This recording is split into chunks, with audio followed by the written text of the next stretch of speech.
You're watching Public Affairs.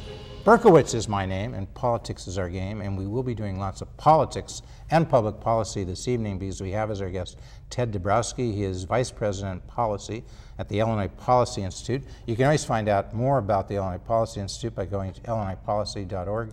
We're taping this show on April 7th, and you know, Ted's become over the years, how many years have you been with the Illinois Policy Institute? Coming on 2 years. All right, so the last 2 years he's devoted his entire life to pension mess, okay? The pension mess of the state of Illinois. And so, seriously, folks, if you want to know what's wrong with the state employee pension formula, the whole, do we really have $100 billion of underfunding, or is it $200 billion, or is it $300 billion? And does the Senate bill that passed, what was it, a few weeks ago, a month ago, some time ago, you know, does that really cure anything? Does the House bill, which was Neckridge-Spiss, and some would say Neckridge-Spiss cross, or some would say cross Neckridge-Spiss. But seriously, a bill passed the House, a bill passed the Senate, that's my recollection. Ted's going to tell us if it's otherwise. Do either of those bills fix things, and does it matter? Do you give a rat's ass? Can I say that? I guess so, I just did. I mean, look, we're taping this on the 7th. The NCAA finals will be the 9th. Oh, no, the 8th, Monday, right? Yeah. Just tomorrow night. And so if you're sitting there and you had the choice, you know, between watching this show with Ted Dabrowski, my featured guest, or the NCAA finals, NCAA finals, I'm sure you would go with Ted, because Ted, what is it you really know about state employee pension funding that is so vital? Tell us in 45 seconds or less what's wrong with it and what you would do to fix it. Okay, I think the reason it's so critical is because it's running the risk of bankrupting our state. And what that means for people is that they're going to either have higher taxes, less job opportunities, they're going to have to move somewhere else to find their opportunities, or basically we're just going to have a state that's just chronically sick for years and years and years. And so what we need to do— It's really that bad? You're not embellishing at this, you're not exaggerating, you're saying this is the way it is? No, I think we're headed in that direction. And so what we need to do to solve problems, and I think what we're looking at as the Illinois Policy Institute is how to fix a problem.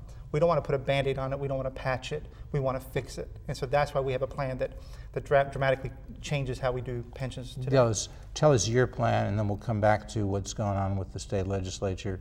And we'll grade them and say, you can give them an A, B, C, D, or an F, and see how close they've come to what we say John and Ted. Everybody would know that's John Tillman, CEO of the Illinois Policy Institute, Ted Dabrowski, the VP Policy. They have 18 other people there, but they don't really count, do they?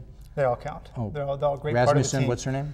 Christina. Christina. So she would be the EVP. That's right. So she counts. So you got 3 people. Everybody counts. All right, so very seriously, they do, but the 2 people who've been out on the road doing the most on state employee pension reform would be you and John, seriously.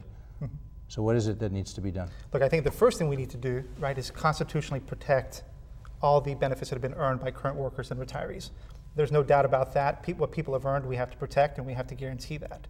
But then going forward, we need to take the politicians out of the retirement business. They have just run the pension system into the ground. And what we don't need are politicians running pensions. What we need to do is give state workers their own freedom to manage their retirements going forward.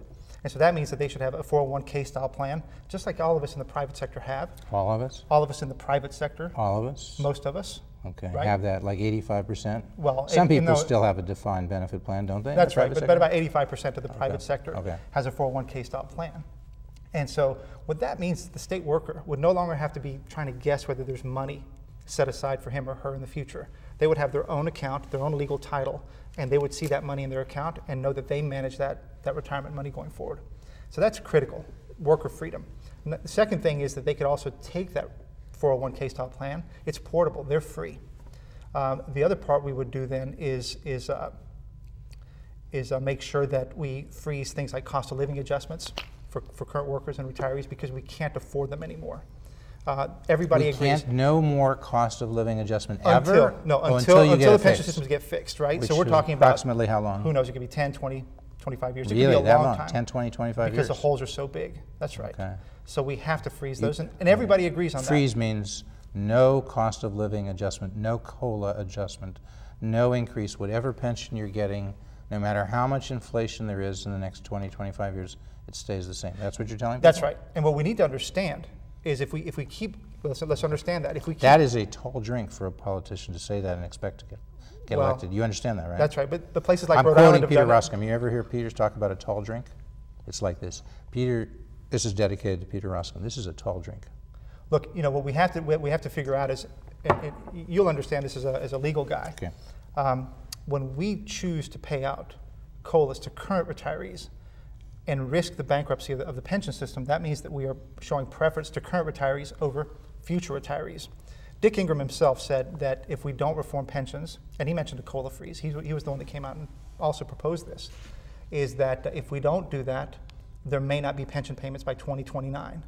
So we can't be showing preference as a trustee, as somebody who's got fiduciary responsibility. You can't be paying out money today at the expense of people who retire in the future. So we've got to be very careful not to bankrupt the system. You have almost a fiduciary responsibility. If you're Dick Ingram, you do. He essentially acts as a fiduciary, right? That's right. What's his title? He's the head of the teacher's retirement system. Oh, okay, TRS, Yeah. okay. But I would argue that the legislators have that same fiduciary responsibility. They do, okay. Right? And perhaps the governor of the state of Illinois. Absolutely. Pat Quinn. Absolutely. And perhaps the Senate President, John Cullerton. Yeah, you can keep adding And all perhaps the... Speaker Mike Madigan. Absolutely. And perhaps the Senate Republican leader, Chris Redonio. And perhaps the House Republican leader, Tom Cross. You could say everybody, all the legislators, but seriously, folks, gotta be serious for a minute. You have 177 legislators, but you do have the governor who's got enormous power, notwithstanding what some would say. And then you have Speaker Mike Madigan, who has enormous power. He's the most powerful politician in the state of Illinois, right? That's right. Some would say maybe even in the country. Barack Obama's sitting there waiting by the phone. What does the speaker want me to do? No, I'm just kidding, Barack. But he is powerful, right? That's right. And of course, Senate President John Cullerton is powerful. So that triad, Cullerton, Madigan, Quinn, they're pretty powerful. The Republican leaders don't have so much power these days, right? Because they got very small minorities. We have to understand Redonio and Cross, right? Yeah, we have to understand the Democrats have super majorities right now, in both chambers, but so still they can pass a bill. But in a sense, Madigan says, look, he doesn't want to do this reform if it alienates unions, unless the Republicans put some votes on the bill. So in a sense, the Republicans do have some power, even though the Democrats have a supermajority. Even if Quinn were to veto it, he's not going to, they could override it because they have. But the point is, Democrats are not going to vote in mass for something. Well, look, so he wants Republicans, and in fact, the House bill that passed recently, the so-called BIS, Neckridge bill, two Democrats, got the support of Tom Cross, and it got equal proportions, I believe, of Democrats and Republicans to support that bill. Now, just Am I right on that well, just to be clear, the bill that passed was only a COLA reduction. Only a COLA. Right, You sure? Absolutely positive. The whole nothing. I thought BIS, Durkin told us it also did something about the retirement age being decreased. No, right now that's off. So the only. You sure? So Jim Durkin got that wrong? Let me be clear. Have you talked to Jim? Just give me a second. Okay. You'll get it. So the COLA, they also raised when you start getting a COLA to 67. Okay, so that's where they impacted it's not the retirement age, but when you start drawing the COLA. Okay. So what they did is they limited your COLA benefits to your first $25,000 in salary. Okay, so that was one, the age at which you get it is further down the road, and two, the COLA adjustment applies to a smaller base, only to 25,000. So look, everybody's going after that. So they're doing that. Okay. So let's be clear. Everybody knows that COLAs are the driver. That's where the money is. Yeah, that's where the money is. We have a $100 billion official unfunded liability. And if you don't dramatically reduce the COLA, you're not fixing Illinois. So anything that we do that doesn't take that into account. And so you'll give this, the House bill is doing something, you'll give them that because they are reducing the COLA, right? That's right. And how are they're freezing the COLA? Well, they're only giving a COLA up to your first 25,000.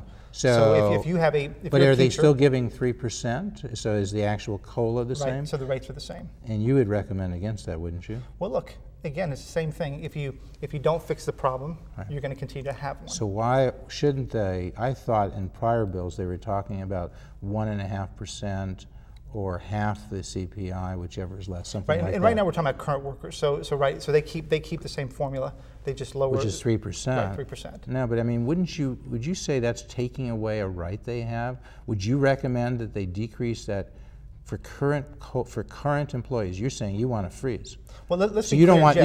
we don't want 3%. You're saying they've done something. You don't, and you're not against that whole bill. But if you had your way, you would freeze the COLA right now. You wouldn't have this thing about it only applies to the first 25,000. It only kicks in at 97. You're saying frozen right now. Yeah. No person who's retired, and that's what we're talking about, right, gets any COLA increase for the foreseeable future. That's right. So Jeff, let's be clear. Okay. Let's be clear on one thing.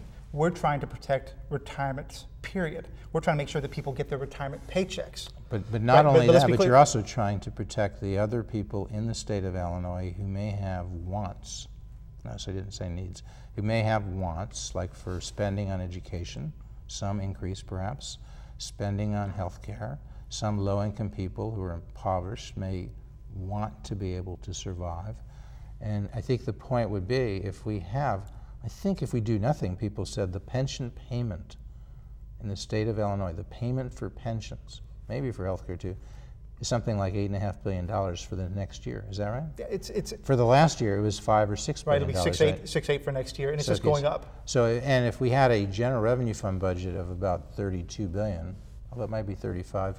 Look, what's $3 billion? I don't even know. You can't find out. Somebody said it was $35 billion. Somebody said it was 32. Do you know? Is the general revenue budget for 2013 $32 billion or $35 billion? 35. Okay. So if it's $35 billion and 8 or so is going to pensions, that means 25% of your budgets is going to retirees. And it's going to go higher and higher. So other people, not only are future retirees going to be cut out, but current users of state services in the state of Illinois are going to be frozen out of access to that, right? Well, let me bring up Stockton, California. They just went, they went bankrupt in June of last year, and they just had another ruling that allows them to continue in bankruptcy.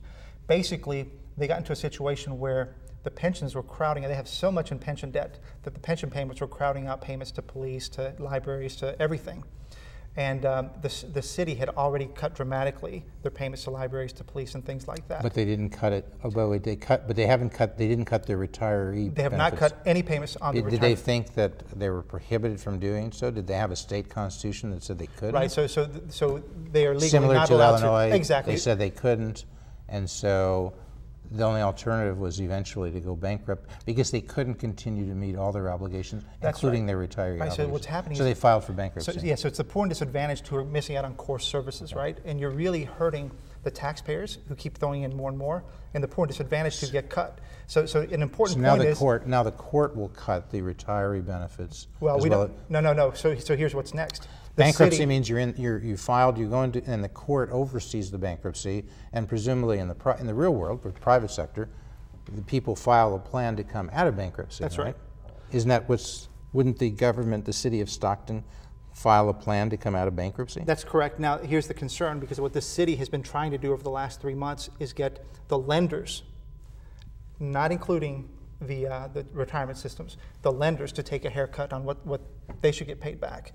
So now what they're doing is, after cutting core services, now they're trying to cut the bondholders. The bonds. Right, and so it's a really ugly story. And the reason are they sometime going to be talking about cutting the retiree benefits? Well, so some people might think that might happen, but what we've seen in things like GM is that in the end, the bondholders are the ones getting hit. So there's a real concern. That would be because Obama was indebted to the unions, the automobile unions, the auto worker unions, and so he kind of shifted it to not hurt the automobile workers and instead the bondholders. Would that be accurate? That's right. That's accurate. And so, to this some extent, this is the mix we get into from time to time between politics and public policy. Sometimes you have to pay attention to politics, even at the expense of good public policy. Would that be the case? That's right. And so what's happening then in Stockton, what worries me is that we're going to have a very similar situation. And we already saw, Governor Quinn has already said we'll spend more as a state. State contributions will be higher to pensions than they will to all of education. So we have if we don't do anything. Now, Quinn, to be fair, has proposed that we modify the pension benefits. He's proposed an increase in the employee contribution. He's proposed a modification of the COLA, presumably down, and he's proposed a decrease in the retirement age. But he didn't draft any specific legislation, right? He is not. He said we should do this, and you guys should do that in the legislature. Now, you're a public policy guy. Okay. Did you go to the Harris School? I did. Okay. So that means you're an expert, seriously. No, that sounded facetious. It wasn't. The Harris policy is one of the better public policy schools in the country. It's at the University of Chicago, right? That's right.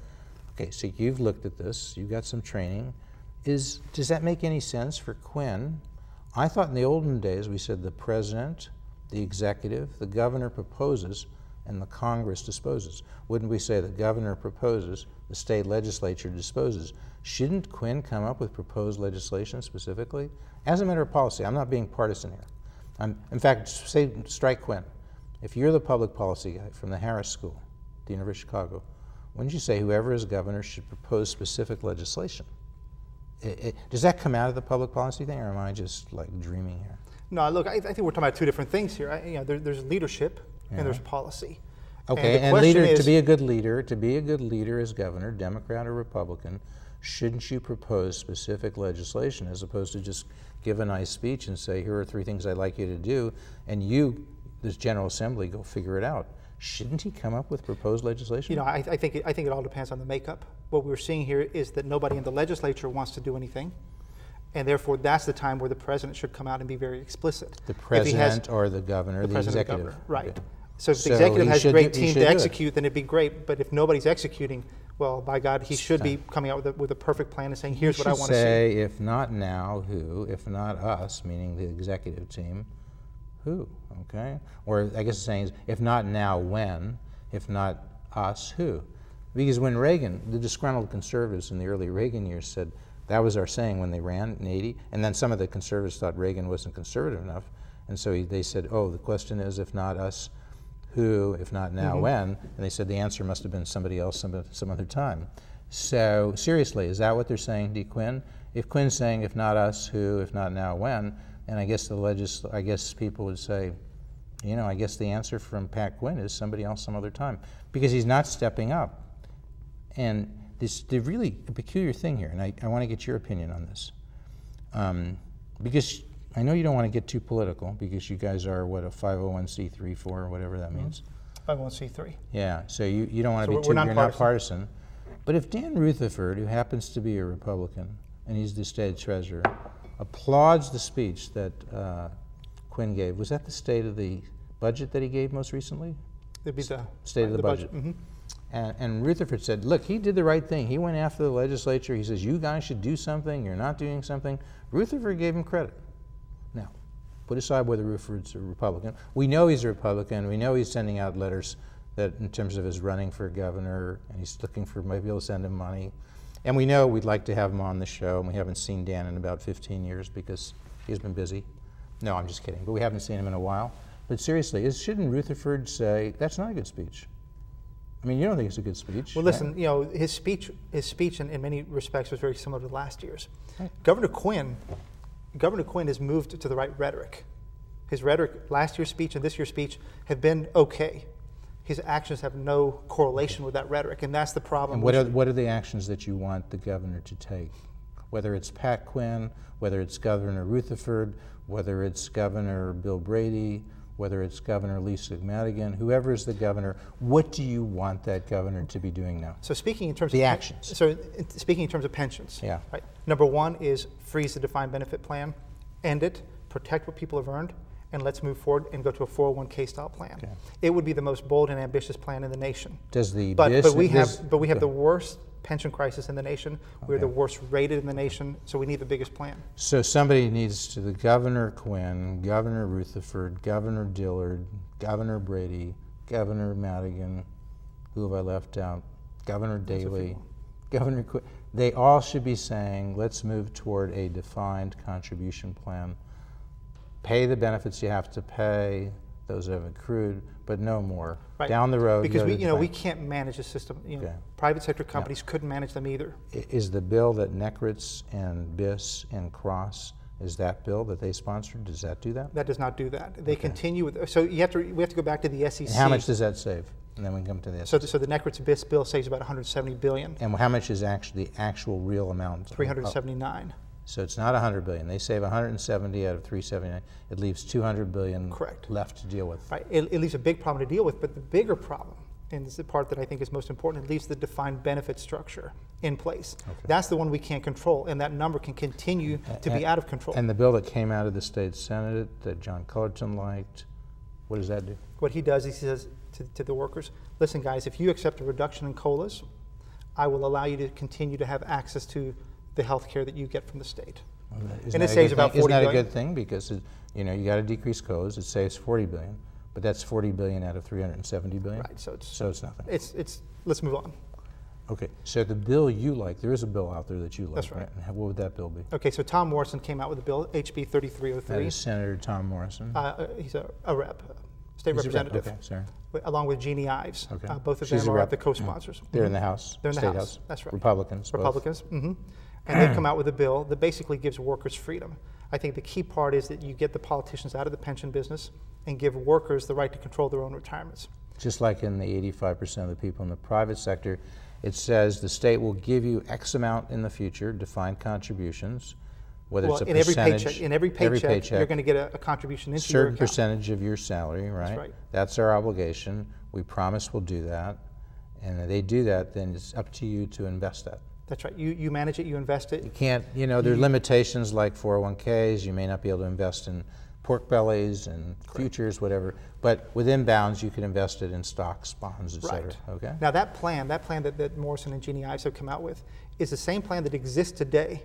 The State University Retirement System has an optional plan, a 401A plan, and that plan the state contributes 7% into the worker's account, and the worker puts in 8%. So basically there's a 15% contribution each year into that account. You do that, you're looking at a pretty nice income flow once you retire. Oh, right? absolutely. Look, if you take a teacher who starts at $35,000, works until she's 65, 3% average increase in salaries, and a 4%, which is really low return in market returns, they'll have over $1 million saved up in that account. So, and they'll have an income. Well, what would their so you income flow could be? turn that into an income stream of about $54,000 a year. Not as much as some get now under the defined benefit. The teachers say, why should we do that? Because if you've been working like as a teacher for 30, 35 years, I think that means you're getting 75 to 80% of your top income, 67,000. So you say, they say, I'm getting 67,000. You say, okay, we do all this, we get 54,000. Why are they better off? Now, I've assumed a 4% return, okay. right? The TRS, the Teachers Retirement System, assumes they're going to get 8% returns every year. And which is accurate? Well, we don't know, right? Well, but we're being conservative. We doubt 8% is accurate. It could be, but yeah. in terms of whether, Okay. when the state is guaranteeing payments to somebody, we don't want to use 8%. Okay. So, but you're not really making headway, are you? You have Jeannie Ives, right? That's right. And you have Tom Morrison behind you, but you couldn't list like 10, 15, 20 state legislators, Republicans or otherwise, who support that bill, could you? Right. No, we can't. And here's so where we now come if to somebody says to you, okay, you guys have come up with this, so it seems like a nice idea, abstract, but it's not going to pass. So now we'd like to know from you, Ted Dabrowski. You guys look at the politics as well as the public policy. So does John Tillman. What does John Tillman and Ted Dabrowski think will pass? Okay, so here's where it becomes interesting, right? So we've gone with this bill and we've talked to legislators, and when you talk to them and you go over the details and they understand where we are and where this 3303 would take us, they will say, well, that's the right plan. That makes a lot of sense. They say that. They say that. And then you say, and then will you vote to support the Morrison Ives plan? But then they'll say, but politically that's very tough to pass. Okay. And you know what they say? They say the unions will never accept it, which is amazing, right? Because it makes it sound like they are there to work for the unions. So we still have to get Well, the unions are powerful because why? Because they're backing a lot of candidates, both Republicans and Democrats. Backing means giving them campaign contributions. Campaign contributions. And campaign contributions means the ability to buy airtime, to send out direct mail. And what these representatives and senators are saying to you, if we don't have that, if those folks cut off that flow, we may lose. They'll give it to somebody else. That's right. So right now, the policy... And you don't want... you can't expect a state rep or a state senator to vote in a way where he or she might lose. I mean, that's asking a lot. That's asking a lot. But seriously, if you were that state rep or you state senator, you think you would say, okay, I'll do the right thing for the public, but I'll lose. I'll be out of a job, and I'll come to the Allen Policy Institute. You guys will give me a job for $90,000 a year, right? But let me explain why this is important. What we need to make sure is that people understand that there are solutions that solve the problem. Rhode Island, which we haven't talked about, Rhode Island introduced... It's a teeny state, though. I mean, can it really be comparable? I mean, but on a per capita basis, they had the second worst pension crisis in the nation. And they had a state treasurer who went from hamlet to hamlet talking about this, That's didn't right. we? That's right. Now, Look, we have a state treasurer. I don't mean to say this, Dan, because we've asked your guy to come on the show, and we haven't really seen him in 2 years. So he's been state treasurer for 2 years. Has Dan Rutherford been going from Hamlet to Hamlet? You would know. well, You're I out think there. the Has he? state Just treasurer. answer that question. Has I he? have no idea what. I No, don't know you what, do know. I don't know what Come Dan does, but let on. me explain something. Come on. State I don't mean to treasurer put in you Rhode on the Island means spot a different here. thing than state treasurer I think we all know that the state treasurer role needs to be merged with the comptroller role. I don't know if it needs to be merged. No, I don't think it's asking too much. Look, I don't really give opinions a lot on the show, you know that, but I do think from time to time, if you're state treasurer, it's not asking too much for you to say, as state treasurer, here's what I think you should do. I think we should go toward a defined contribution plan. I applaud the bill by Ives and Marson. Or I applaud what John Tillman and Ted Dabrowski are saying. Is Rutherford saying that?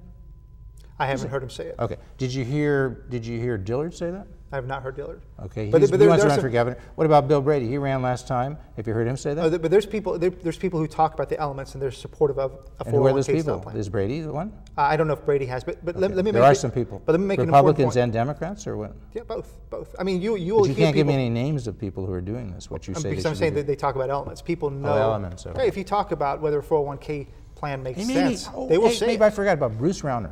Now you know Bruce, right? Sure. He's a business guy. He's actually starting to talk about this stuff. Sure. You'd have to give him credit, right? Absolutely. He's actually saying that. Yeah, I mean, I'll give you Senator Oberweis has talked about this kind of Okay. plan. He supports this kind of Is plan. he senator or rep? Senator. He's senator. Really? Okay. Yeah. Can't But look, keep these but- guys but- straight. but let me This give- would be but Jim listen. Oberweis of the Oberweis brokerage firm, of the Oberweis dairy firm, the guy who ran for governor and sat in the very same chair you were. Look at that. He's decided to drop back, become a state senator, and maybe that's the way to do it. Start rebuilding from the bottom, from the bottom up. Bottom up management or something like that? Okay. But Jeff, let me make this point. First of all, people need to know, and things like Rhode Island show us that that change can happen. Alaska has this exact same plan that we've proposed. Okay. Since 2006, they implemented it. But Alaska? Alaska. Do they actually have people in Alaska? They have, 'Cause they a lot have of- people in they do. Alaska. Okay. But let But me see, give you, really, why hey, listen, aren't any of the population, the large population states, New York, California, because Michigan, unions are so strong in those right? So you're blaming it all on unions. Well, they have The state, significant you're impact. talking about public sector unions, Right. state Talking about employee public sector unions. state employee You're unions. just saying they're too strong, and we need to do something to diminish their power if you want to get the right policy. But let me give you this one more point of No, but policy. give me that question. Is that what you're saying? Oh, I the th- I unions think- are too strong, I think state they're- employee unions. You've got to diminish their power if you expect to be able to pass things through the legislature. I think if you look at every single problem that Illinois has, the public sector unions are at the forefront. Okay. But let me tell you why this policy and At the politics forefront of the problem. at the forefront of the problems. And you got to change, because we only have a few minutes left, and I want to cover this. Let me just quickly, because can we just take one more minute on pension reform? I will. Because I want to cover So let one me other make this topic. point. The reason why policy and politics are going to become interesting is because right now you have legislators who support the status quo on the pensions. They want to keep the pensions high. Okay? But those are many times those are the same politicians who support core government services like more education funding, public safety, So Medicaid. these things are getting crowded At some point, politicians are going to have to make a choice between the two, and we're going to see some competition. Real quick, school vouchers, school choice, they're closing the schools. There's no choice, is there? People can either stay in low utilization schools, that's a problem. They can opt out to go to other schools, but now they're crossing gang lines. If you had true school vouchers, school choice, good schools would come to them, am I right? That's right. You know, a company that wants to set up a school in a given neighborhood, if they know there's demand there, they could set up right there, maybe the same building, and offer a new school. Demand creates its own supply, right? It should. I mean, I don't know who said that, Milton Friedman? Maybe Milton Ted Friedman. Dabrowski, John Tillman. But seriously, this is what we need to do, get the free market operating in